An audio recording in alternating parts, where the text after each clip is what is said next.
जय हिंद दोस्तों, स्वागत है आप सभी का एक बार फिर हमारे YouTube चैनल पर। हम पढ़ रहे थे हिंदी का चैप्टर वर्णमाला। हमने इसकी 3 क्लासेस कर ली थी।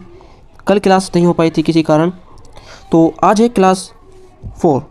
देखिए ये classes UP police, UP SI और जिस एग्ज़ाम में भी हिंदी आती है उसके लिए है ये क्लास, जो कि यूपी एसआई वाला RW batch, Vinayak batch launch किया था कुछ महीने पहले सर ने, तो उस बैच की हिंदी है ये। जो कि आपको पता है कि विनायक बैच में हिंदी कौन पढ़ा रहे हैं? नवीन सर पढ़ा रहे हैं। ठीक है, तो जैसा उन्होंने पढ़ाया वैसे ही मैं आपको पढ़ाऊंगा इसमें, और ये PDF मैं आपको टेलीग्राम पर प्रोवाइड करा दूंगा। आप टेलीग्राम को ज्वाइन कर लेना, उसका लिंक मैं आपको कमेंट बॉक्स में दे दूंगा। ठीक है, चलिए क्लास शुरू करते हैं। वर्णमाला पार्ट 4। देखिए, परंपरागत अतिरिक्त वर्ण। देखिए हमने वर्ण पढ़े थे, लेकिन परंपरागत अतिरिक्त वर्ण और क्या थे? देखिए पहले समझ लेते हैं। जैसा हम कुछ भी लिखते हैं चांद, तो हमने इस तरीके की जो नीचे से घुंडी बनाई और ऊपर एक बिंदी, तो इसे बोलते हैं चंद्र बिंदु। ठीक है, ये बना हुआ चंद्र बिंदु। और कल बताया था मैंने, अगर ये नीचे की घुंडी नहीं लगाई होती, सिर्फ एक बिंदी होती, तो उसे बोलते हैं अनुस्वार। ठीक है, ये 2 चीज़ तो पता चल गई। ये विसर्ग क्या होता है? विसर्ग, जैसे कि आपने संस्कृत में पढ़ा होगा कि जैसे हम भी कुछ लिखते हैं नमः, इस तरीके से पीछे 2 बिंदी लगाते हैं, तो ये विसर्ग कहलाती है, 2 बिंदियाँ। ठीक है, और ये संस्कृत के शब्दों में यूज की जाती हैं। याद रखने वाली बात है कि विसर्ग हमेशा स्वर के बाद ही आएगा। अब देखिए स्वर कहाँ है? ये तो व्यंजन है, नहीं ये स्वर है। देखिए मैंने आपको वर्ण विच्छेद करना बताया था। जैसे नमः लिखा है मैंने, तो इसमें से मुझे निकालना है देखिए स्वर, तो मैं कैसे लिखूँगा? न, फिर इसमें हलंत लगाऊंगा। हलंत लगाते इसमें जो भी स्वर होगा वो बाहर निकल आएगा। देखिए मात्रा के तौर पर इसमें क्या है? मात्रा कुछ नहीं है, कुछ नहीं है, तो सिर्फ ए वाली मात्रा है। तो ए क्या है? एक स्वर। ऐसे ही मैं को निकालो, मैं इसमें हलंत लगा के इसमें कोई मात्रा नहीं है, तो इसमें से क्या निकालेंगे? ए। और ए के बाद क्या है? विसर्ग। ए के बाद विसर्ग, तो हमेशा स्वर के बाद ही एक विसर्ग आएगा। ठीक है, चलिए आगे चलते हैं। देखिए अनुनासिक क्या होते हैं, जिसे हम चंद्रबिंदु पढ़कर आए थे अभी। अनुनासिक क्या होते हैं? जिसमें नाक से कम और मुख से ज़्यादा वायु निकलती है उच्चारण में, उसे अनुनासिक कहते हैं। जैसे बोलते वक्त हम बोलते हैं तो इस तरीके के वर्ण जिसमें अनुनासिक लगा होता है, उन शब्दों को बोलते हैं, तो उसमें हमारी नाक से कम हवा निकलती है और मुंह से ज़्यादा निकलती है।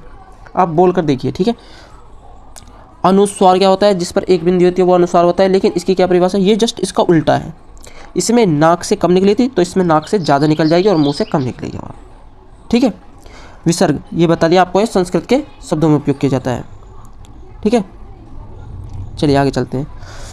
देखिए समझने वाली बात यहाँ पर ये अनुनासिक। देखिए वैसे तो हम इसे तत्सम तद्भव वाले चैप्टर पढ़ेंगे। देखिए जिस पर चंद्रबिंदु होगा वो सभी शब्द तद्भव होंगे, ठीक है, हिंदी के, और जिन पर अनुस्वार होगा वो सब तत्सम होंगे, यानी कि संस्कृत के। बस इतनी बात याद रखनी है, और बाकी एडवांस चीज़ें इस वाले चैप्टर में पढ़ेंगे, तत्सम तद्भव वाले चैप्टर में।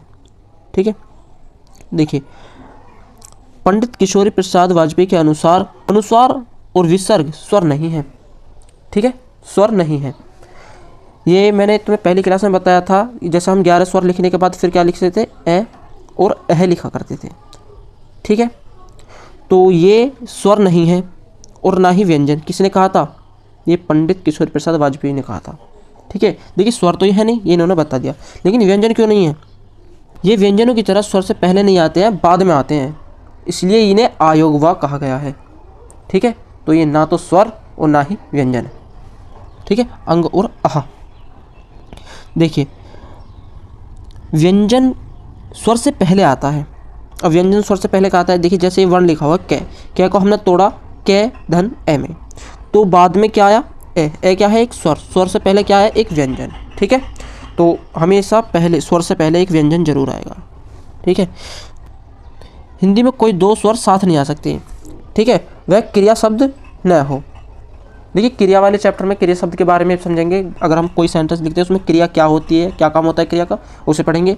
बस आप ये समझिए कि हिंदी में कोई 2 स्वर साथ नहीं हो सकते। कोई भी अगर हम शब्द लिखते हैं, देखिए जितने भी यहाँ पर पूरा जितना भी पैराग्राफ में जितना भी कुछ लिखा हुआ है, किसी में भी आपको कोई भी 2 स्वर एक साथ नहीं दिखेंगे। ठीक है, और होते भी नहीं है। देखिए ये आपको बता दिया था कि जिस पर चंद्रबिंदु होता है वो तद्भव होते हैं, जिस पर सिर्फ एक बिंदी होती है अनुसार होता है, वे सब तत्सम होते हैं संस्कृत के, और 2 बिंदी वाले स्वर के बाद में जो 2 बिंदी होती है उन्हें विसर्ग बोलते हैं। ठीक है, चलिए आगे को। अब देखिए व्यंजन पढ़े थे हमने पहली क्लास में, ये क वर्ग से लेकर और पै वर्ग तक लिखे थे पूरे। देखिए पंचमाक्षर कितने होते हैं? 5। इन्हें नासिक्य वर्ण भी बोलते हैं। अगर नासिक्य वर्ण बोले, देखिए आगे समझेंगे, अभी नीचे लिखा हुआ है ना। देखिए ये कितने होते हैं टोटल? 25। इस वर्ग में पूरे कितने हैं? 25। तो हमारे वर्गीय व्यंजन कितने हो गए? 25। अगर हमसे पूछे वर्गीय व्यंजनों की संख्या कितनी है? 25। ठीक है, देखिए च वर्ग जो होता है ना, च, छ, ज, झ, ठीक है, ये 4 सिर्फ, तो इन्हें बोलते हैं हम क्या? स्पर्श संघर्षी। ठीक है, और ये बाद के 5 अभी पढ़ लिया हमने। पंचम वर्ण, जिन्हें पंचम वर्ण बोलते हैं, इन्हें हम नासिक्य बोलते हैं, नासिक्य वर्ण। देखिए इन्हें पै वर्ग वालों को हम क्या बोलते हैं? इन पै वर्ग वालों को बोलते हैं बच्चा वर्ण भी बोलते हैं इन्हें। ठीक है, बच्चा वर्ण, क्योंकि बच्चा जब बोलना शुरू करता है तो इन्हीं वर्णों से शुरू करता है, पै, फै, फै। ठीक है, देखिए वर्गीय व्यंजन 25 थे। वर्गीय व्यंजन 25 किस तरीके से हैं? जिनमें 16 स्पर्शी व्यंजन, 4 स्पर्श संघर्षी व्यंजन, 5 नासिक्य व्यंजन। इनमें से सिर्फ पंचमा वर्ण को हटा दिया गया है और च वर्ग को हटा दिया गया है, क्योंकि च वर्ग वाले स्पर्शी संघर्षी थे ना, वो ये रहे 4 च वर्ग वाले, और 5 नासिक्य व्यंजन थे ये रहे। ठीक है, देखिए अगर नासिक्य व्यंजन पूछे तो नासिक्य व्यंजन होते हैं 5, और नासिक्य वर्ण बोले, नासिक्य वर्ण टोटल, नासिक्य वर्ण होते हैं टोटल 6। ठीक है, देखिए अंतस्थ व्यंजन, अंतस्थ व्यंजन होते हैं 4। कौन कौन से? य, र, ल, व। ठीक है, और देखिए य और व, इनको भोलानाथ तिवारी ने संघर्षहीन सप्रभा व्यंजन भी कहा है। ठीक है, और ये अर्धस्वर भी हैं। अर्धस्वर कैसे? क्योंकि ये स्वरों की जगह पर खुद उपयोग हो जाते हैं। ठीक है, जैसे कि कोआ, यहाँ पे व क्या है? एक व्यंजन, व की जगह आ गया आ। ठीक है, तो व ए की जगह व आ गया, तो ये अर्धस्वर की तरह काम कर रहा है यहाँ पर। ठीक है, ऐसी महिलाएं, ठीक है, आइए देखिए किस तरीके से चेंज हुए हैं ये, तो सही है और ये सारे, ठीक है, ये सारे सही हैं। कभी ये समझो कि चेंज हो गया तो ये सही है गलत, या ये सही है गलत, ऐसा नहीं है, ये सभी सही हैं। ठीक है, यानी कि ये 2 क्या है? 2 वर्ण अर्धस्वर, य और व। र क्या है? प्रकंपित, प्रकंपित या लुंठित वर्ण, जो भी बोलने में जो कंपनता पैदा करे, जैसे बोलिए र, तो ये हमारी जीभ कंपन करती है, इस वजह से र क्या है? प्रकंपित, क्या है? प्रकंपित व्यंजन है। ठीक है, ल क्या है? पार्श्विक व्यंजन, जिसे बोलने में बिल्कुल भी जोर ना लगे। ठीक है, तो इसे बोलते हैं पार्श्विक व्यंजन। ठीक है, देखिए ऊष्मीय व्यंजन क्या होते हैं? जिन वर्णों के उच्चारण में जोर से श्वास खींचना पड़ता है उन्हें ऊष्मीय व्यंजन कहते हैं। ठीक है, इनकी क्या पहचान है? देखिए आप बोलकर देखिए इन्हें, कोई सी भी वर्ण को, और अपने मुंह के आगे हाथ लगा लीजिए, आपको गर्माहट सी महसूस होगी, आपके मुंह से गर्म भाप निकलेगी। ठीक है, कौन कौन से होते हैं? 4 होते हैं, 4 होते हैं। कौन कौन से? श, स, श, है, ये 4 होते हैं ऊष्मीय व्यंजन।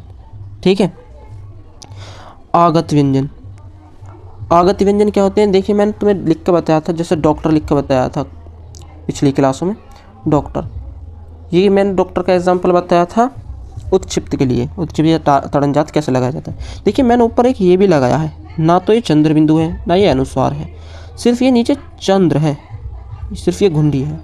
जब भी इस तरीके की घुंडी बनी रहेगी, ना तो इसमें बीच में बिंदी और ना खाली बिंदी, ठीक है, यानी कि ये नहीं होना चाहिए, सिर्फ बिंदी होती, तो इसमें ये खाली ये घुंडी लगी हुई है, तो इसे बोलते हैं आगत स्वर।